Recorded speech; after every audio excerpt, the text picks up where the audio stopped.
Kuna moja ya website ya Kichina juzi ilikuja na taarifa moja ambayo yenyewe ilikuwa imetoa kama maoni kutoka kwa baadhi ya viongozi wa Uchina wakielekeza kwenye nchi za Kiarabu.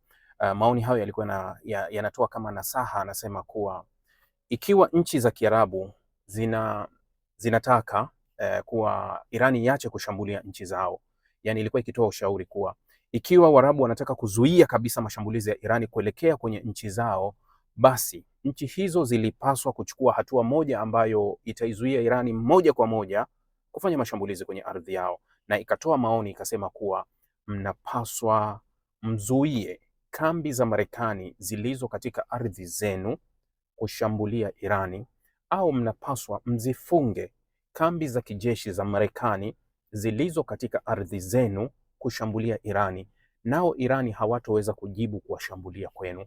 Lakini kama bado mnaruhusu kambi za kijeshi za Marekani zilizo kwenye ardhi zenu zitumike kushambulia Irani, basi msilalamike mkishambuliwa na Irani kuelekea kwenu, kwa sababu kumekuwa na nadharia ya vyombo vya habari vingi na taarifa ambayo imekuwa ikitolewa na nchi nyingi za Kiarabu, hasa kuhusu mashambulizi ya Irani yanayoelekea kwenye nchi zao, wakilaumu Irani kwa kiwango kikubwa kuwa imekuwa haiaminiki na washambulia majirani zake. Taarifa nyingi zimekuwa hivyo. Taarifa ya GCC iliwahi kusema hivyo, taarifa iliyochapishwa kwenye Arab League iliwahi kuzungumza hivyo. Taarifa pia ya Umoja wa Mataifa pia iliwahi kupelekwa mswada ambao ulitaka kulaani mashambulizi ya Irani kwa majirani wenzake, lakini hakuna taarifa hata moja ambayo imeelezea kwa nini Irani anawashambulia majirani zake, na kwa nini hakuna taarifa ambayo inalani kuwa kwa nini Marekani anamshambulia Irani kwa kutokea kwenye hizi nchi, na lawama zote anapewa Irani kwenye hili. Nadhani iko hivyo. Ukweli unabaki kuwa ni ukweli, lakini kama unajua kuna kitu ambacho tumechagua kujidanganya sana na tunaishi kwenye nadharia ya uongo ambao tumeitengeneza kwa muda mrefu. Ukitokea hapo wewe ukaanza kuelezea tu bwana, uhalisia uko hivi na hivi na hivi na hivi, mijitu isiyojua kujenga hoja wala kupangua hoja yenyewe itakimbilia zaidi kuangalia kwanza we ni nani, unatoka wapi, jina lako nani, asili yako wapi, imani yako ni ipi. Imani yako ikienda tofauti na imani yake, hana hoja, ataweka chini, wewe ni mdini, bila kujibu hoja. Yani ulichokizungumza wewe, kama atakizungumza mwenye imani yake na jina lake, huyo sio mdini, ila kwa wewe utakuwa ni mdini. Hii ni ukosefu wa maarifa na akili kwa baadhi ya watu. Nimekutana na hivi vitu vingi sana. Watu wataniambia kwa nini unakaa unajadili? Niacheni nizungumze, kwa sababu mimi ni binadamu pia. Unakutana na mtu kila unachokizungumza hakipendi, lakini unakaa unajiuliza, mimi sikujui. Wewe peji yangu ndio unaijua na akaunti yangu ndio unaijua. Sasa kati ya mimi na wewe, nani anapaswa ampishe mwenzake? Kuna wengine huwa ninawasaidia. Kuna wakati wanakaa hawaoni kabisa hii page, kwa sababu huwa ninawasaidia kuwa huwezi kuiona tena. Mimi binafsi nilivyo, kuna page sizipendi kabisa, na kuna watu sivutiwi nao kabisa kile wanachokifanya. Nilichofanya huwa sigusi kabisa kwenye peji zao, wala kutembelea wala kusikiliza wanazungumza nini, kwa sababu sipendi tu kusikiliza. Nilivyojipangia mwenyewe, hata nikiwa kwenye mtandao wowote, nikakutana na posti yoyote, iwe inazungumzia chochote lakini ndani yake kuna elementi za ushoga, sijali ile page ni ya nani, wala sijali ile account ni ya nani, nitaiblock. Iwe ni yeye au iwe mwenzake au chochote, yani ndani ya sitaki tu nione. Ndio iko hivyo. Sasa mtu anakerwa na kila ninachokizungumza hapa, lakini hapitwi ninachokizungumza. Binadamu hushughulishwa na anachokipenda. Ni kweli. Juzi hapa kuna rafiki zangu pia, baadhi yao walikwenda Iran kwenye maziko ya Khamenei. Baadhi vijana rafiki zangu wachambuzi, utaona katika ile group zima walienda, nadhani wawili mmoja, au kuna watu wenye wana imani mbili tofauti. Sasa wewe ukitaka kujua hawa watu wakoje, nenda kasome comment zao chini. Wale wenye imani za upande wao sio wa dini, wale wenye imani ya upande wa huku ni wa dini. Hii tafsiri ya udini huwa inaenda wapi? Kuna sometimes sielewi tafsiri ya udini. Tafsiri ya udini imekuja kama tafsiri ya ugaidi. Tafsiri ya ugaidi: mauaji yakifanywa na mtu yoyote ambaye ima jina lake halitoki Mashariki ya Kati, hatoki pale, hana asili ya Mashariki ya Kati, hana asili ya imani, huyo mtu, hilo sio shambulizi la kigaidi. Lakini tukio lolote likatokea na mtu akahusishwa tu, jina likaconnect kutoka ima limefanana na watu wa Mashariki ya Kati au limefanana na imani ya watu wa pale, moja kwa moja lile shambulizi la kigaidi. Hebu mwe na akili kidogo kwenye hili swala, yaani wekeni akili kidogo. Ukishindwa kujibu hoja, kaa pembeni pale. Naona wachambuzi, sio mimi najizungumzia, ninazungumzia wengine.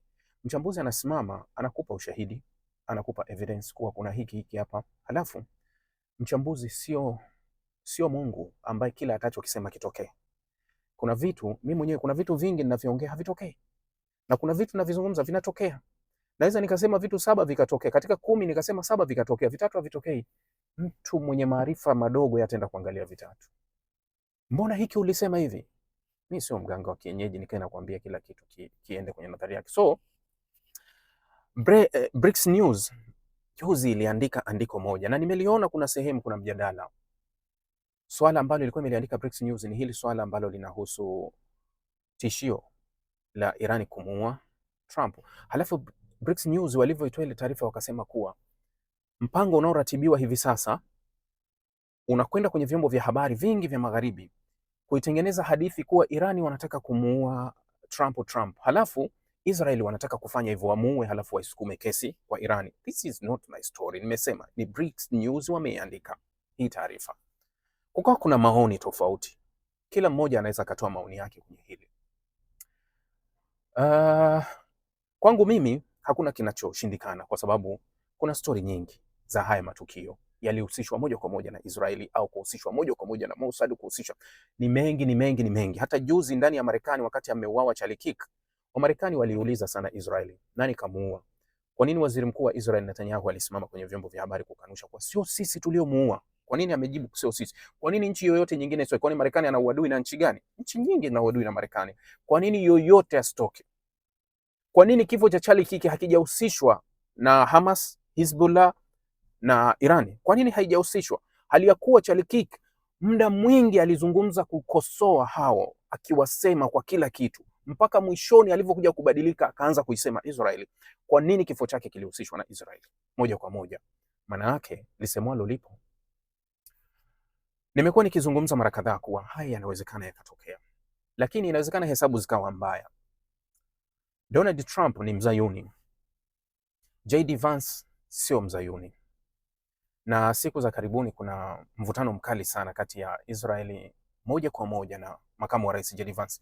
Ukichukua kile alikizungumza juzi kuwa Israeli inatoa fedha kuwapa maseneta, kuwapa magavana, kuwapa baadhi ya viongozi mbalimbali wabunge wa Marekani wenye ushawishi ili waweze kulazimisha vita iendelee kubaki. Hizi ni kauli za JD Vance ambazo alizielekeza kwa Israeli moja kwa moja.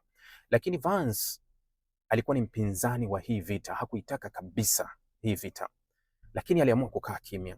Hata ilivyokuja njia ya kuwa kutakuwa na mazungumzo, alikuwa wa kwanza kusema lazima mazungumzo yafanyike, na amekuwa akishikilia hivyo. Lakini juzi pia akazungumza kuhusu faili za Epstein, akazihusisha na Israeli. Sasa Trump ni mzayuni, Vance sio mzayuni. Ukimwondoa Trump, nani anakuwa in charge? Ukimwondoa Donald Trump ambaye anapaswa kukaimu nafasi yake ni JD Vance, sio chaguo lao. Kwa hiyo hesabu ya Trump kumtoa Trump ili waweze kutimiza malengo yao inaweza ikawa ngumu na inaweza ikakwama mbele, kwa sababu kuna vitu vingi vimeamka, yani watu wengi wameamka. Juzi hapa wakati wa mzozo wa Gaza, nadhani ilikuwa wakati wa mzozo wa Gaza. Yes, ulikuwa mzozo wa Gaza ukaingia mzozo wa Lebanon. Hapa katikati kukatokea kesi nyingi za Netanyahu zimesimama. Baadaye mambo yakawa yamekaa sawa, kesi zitakaa kuanza. Wakati wa mzozo wa Hezbollah na Israeli, kuna wakati Hezbollah walirusha drone ikaenda kapiga kwenye nyumba ya Netanyahu kule Jerusalem. Wakati wa kesi inataka kusomwa ya Netanyahu akasema nahofia usalama wangu. Yani alimtuma mkuu wa Shin Bet wakati huo, nadhani alikuwa ni David Ban, akamtuma nenda kaongee na mwanasheria mkuu Miara yule mwanamama, mwambie kuwa siwezi kwenda kwenye mahakama ya Jerusalem kwa sababu hakuna usalama. Hizbullah wananiwinda, siwezi kwenda. Wale wote walikuwa ni wapinzani wa hiyo kauli. Kuanzia mkuu wa Shin Bet alikuwa anakataa, pamoja na mwanasheria ambaye mpaka leo imeshindikana kumuondoa, na juzi wameamua kuondoa majukumu mengi kwake kwa sababu hao walikuwa ni wapinzani wa Netanyahu. Sasa wote walikuwa wanapingana na hiyo kauli. Alichokifanya Netanyahu na washirika wake, wakaandaa tukio la kutengeneza ndani ya Israeli, zikarushwa droni nyingine kwenda kupiga kwenye nyumba ya Netanyahu. Vyombo vya habari ambao vinaunga mkono Netanyahu vikatangaza kuwa Hizbullah wamerusha tena droni kuhofia usalama wa waziri mkuu. Kwa hiyo waziri mkuu hawezi kwenda kwenye mahakama ya Jerusalem kwa sababu usalama haupo. Mkuu wa Shin Bet akamwambia, msinichezee huu mchezo na ujua. Akaanzisha uchunguzi. Nataka kujua hizi droni zimerukia wapi. Teknolojia ya kisasa. Akazinasa tukua droni zimerushiwa ndani ya Israeli na ndio zimekamata wote waliohusika. Akawachukua akawaweka ndani. Ndio wale walihusishwa kwenye kesi, pia ikaunganishwa na Qatar Gate. Yani ukitoa hizo hisia zako utaelewa vitu vingi. Qatar case ambayo ilikuwa ni kesi ambayo inamhusu Netanyahu kupokea washirika wake kupokea fedha za Qatar. Nadhani inahusiana na Gaza. Nitakuja nielezee siku nyingine hii kesi. Lakini alichokifanya mkuu wa Shin Bet kuangalia uongo uliotengenezwa kwa kutumia drone ambazo zimerushiwa ndani ya Israeli na zikapiga nyumba ya waziri mkuu, ili waziri mkuu aweze kujikinga kutokwenda mahakamani.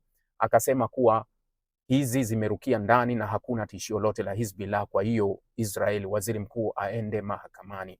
Haya ni matukio kati yao wao kwa wao.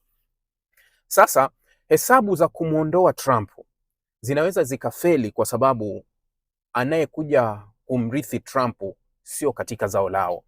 Labda hesabu ianzie nyuma. Hesabu ianzie nyuma. Inaanzia nyuma wapi? Aondoke kwanza JD Vance. Halafu unafanya juu chini, atakaye mrithi Trump awe ni mzayuni zaidi ya Trump. Halafu ndio unaweza ukamchomoa Trump, unakuja, kwa sababu atayerithi itachukua muda kwenda kwenye uchaguzi, hawezi kwenda haraka haraka, itachukua muda kwenda kwenye uchaguzi. Yule anaweza kuamua kuwa tuendelee na tukio fulani ambalo linaendelea kwa hivi sasa. Hiyo ndio inaweza ikatokea katika kiwango hiko. Sasa tunaposema haya matukio yanawezekana, ndio maana watu wanayaandika, wanayasema. Niliwahi kuzungumza hapa kuhusu September 11. Kuna wafia imani bado wanaona kama sisi, unajua, kabla huja comment kwangu kutaka kubisha, kasikilize na wengine. Tukio la September 11, lile tukio la WTC kupigwa yale majengo mawili, majengo pacha 2001. Mpaka leo, unajua kipimo cha kitu huwa ni namba, mizani. Watu wangapi wanakubali, watu wangapi wanapinga. Wachambuzi wengi kwa namba wanakubaliana kuwa Al-Qaeda hawakuwa na uwezo wa kuandaa tukio kama lile. Hawakuwa na huo uwezo kwa wakati huo kuandaa tukio kubwa kama lile. Hawakuwa nao. Teka ndege 3 kwa pamoja, somesha marubani wakae mpaka wahitimu, ucheze mchezo wa pamoja, mje muandae tukio la pamoja, mpige kwa pamoja, sijui kufanya nini. Walikuwa wadogo sana. Hata taarifa ilivyochapishwa mara ya kwanza kuwa Osama bin Laden anahusika, alikanusha. Kwa miaka mingi alikanusha. Kabla ya kuja taarifa mpya ambayo ilitengenezwa na upande wa pili kuwa anakiri kuwa yeye ndio alihusika kwenye September 11, na akaja kuikanusha tena kabla ya kifo chake kuwa hatukuhusika. Unajua, haya makundi ya upinzani yanapofanya tukio ambalo tukio linakuwa limemuumiza adui, wao ni ufahari. Kwa hiyo wao sio rahisi kulikataa tukio ambalo wanahisi kuwa limemgusa adui kwa kiwango, kwa sababu lengo lao ni kumuumiza adui. Wao hofu yao sio kufa. Hofu yao ni kumuumiza adui. Tunaweza tukamuumizaje akahisi maumivu yale kweli kweli, alafu tukajisifu na hilo ili aweze kuumia. Sasa vipi upinzani uandae tukio kubwa kama la September 11? Yaani tukio kubwa la shambulizi kama lile, halafu lile tukio linakamilika kwa mafanikio makubwa, halafu wanalikanusha, wanasema hatuhusiki nalo sisi. Tukio la ufahari kwao, halafu wanakuambia hatuhusiki nalo. There are something. Kuna kitu. Wachambuzi wengi, chukua muda wako, ingia umpekua kuwa wachambuzi wanazungumzaje kuhusu September 11. Ujiridhishe vya kutosha. Nani aliandaa lile tukio? Kina nani waliratibu ile shughuli? Halafu ndio utapata jibu. Wakati unajiuliza kuhusu hilo, rudi mpaka awamu ya pili ya Donald Trump alivyoingia madarakani. Kabla faili za Epstein hazijaanza kutajwa kuwa zitatolewa, Trump alianza na nini? Hakuanza na faili za kifo cha John F. Kennedy. Tutazitoa, tutaziachia kurasa zote tujue ukweli ulikuwa nini. Ilishia wapi? Bunge liliidhinisha. Kwa nini hazijatoka zote file kuidhinisha kuwa Kennedy aliuliwa na nani, kina nani walihusika kwenye mauaji yake? Kwa nini katikati ya faili za John F. Kennedy likaibuka faili za Epstein? Zilikuwa zina lengo gani? Kumnyamazisha nani? Trump. Nani kamuua Kennedy? Sijui. Tumia akili zako mwenyewe. Kwa hiyo kuuawa kwa Trump, ambaye naweza kusema Wairani wanayo haki ya kufanya hivyo, wanayo, kwa sababu yeye pia kawafanyia hivyo, ni haki yao kulipa kisasi. Trump kamuua kiongozi wao mkuu, na ndio kiongozi mkuu wa kidini kwa imani yao. Trump kamuua Jenerali Qasim Soleimani, ambaye ndio alikuwa mtu wanampenda zaidi. Kwa hiyo hawa wanayo kisasi kwa Trump. Kwa hiyo Trump hata asirukeruke kusema wakitaka ni haki yao. Wewe asiogope, kama yeye vile anavyofanyia wenyewe tutawaua, na wenyewe wacha wamuue, kwa sababu ni haki yao. Wewe si umewaua Kama ungekuwa hutaki pia na wewe usingefanya, lakini kama umewafanyia, wacha wakufanyie. Sasa kupitia hilo, kuna watu wanahisi kuwa linaweza likatumika kwa Israeli kutaka kuirudisha Marekani moja kwa moja kwenye vita, kutokana na kauli ya Trump kuwa wakiniua washambulieni na muipoteze kabisa. Atayebaki nyuma ya pale atakuwa na maamuzi gani? Je, taarifa ikitoka mapema kabisa kuwa ameuawa sio na Irani, kauawa na watu wengine, nini kitaendelea? Marekani itastopu kushambulia Irani, itaanza kushambulia Israeli ikiwa Israeli itahusika, au itafanya nini? Au mpasuko gani utatokea? Hata wao wakiwa wanazicheza huwa wanacheza kwa akili, hawawezi kuzicheza moja kwa moja kuwa tulazimishe hii mechi tuicheze kwa twende step by step, ikibidi tufanye kama vyovyote tunaweza tukatulia tukasubiri kitu kingine. Kwa hiyo kwangu mimi Israeli kumuua, mfano website inavyosema Israeli kumuua Donald Trump wakati makamu wa rais ni JD Vance, watakuwa wamepoteza kabisa, watakuwa wamepoteza. Hilo nakubaliana. Jamani, nimetaka kuzungumza hili kidogo. Asanteni na inshallah tutakutana mara nyingine tena. Shukran sana.